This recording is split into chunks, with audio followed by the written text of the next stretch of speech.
j'ai usé des dispositions constitutionnelles et de notre règlement d'ordre intérieur après avoir déposé ma question orale avec débat au directeur général de Transacademia. Les questions des collègues s'en est suivi. Le directeur général est venu aujourd'hui pour nous donner des réponses. Étant donné que je n'ai pas été satisfait de réponses qui m'ont été données par le directeur général, j'ai utilisé, comme je l'ai dit tantôt, les dispositions réglementaires, puisque le directeur général a trouvé Transacademia qui avait 153 bus.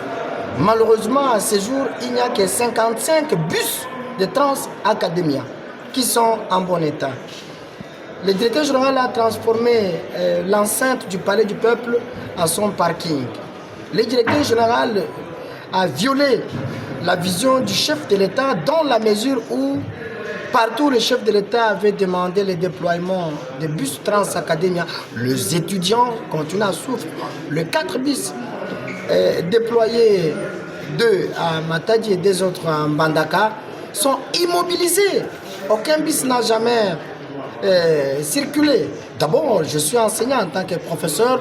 Lorsque je regarde le chef de l'État qui investit dans l'amélioration des conditions de travail ou d'apprentissage des étudiants, mais un directeur général qu'on a donné la clé de gérer cet établissement-là, ses vertus à saboter. Et aussi, le directeur général a dit clairement que Transacademia, où lui-même est le premier directeur général, était créé avec une malformation congénitale. Ça veut dire clairement que le chef de l'État, la première ministre qui avait pris le décret pour créer Transacademia, donc n'était pas à mesure, donc on lui a donné en d'autres termes une boîte à Pandore ou bien une lettre avec du poison. Alors on ne peut pas accepter cela.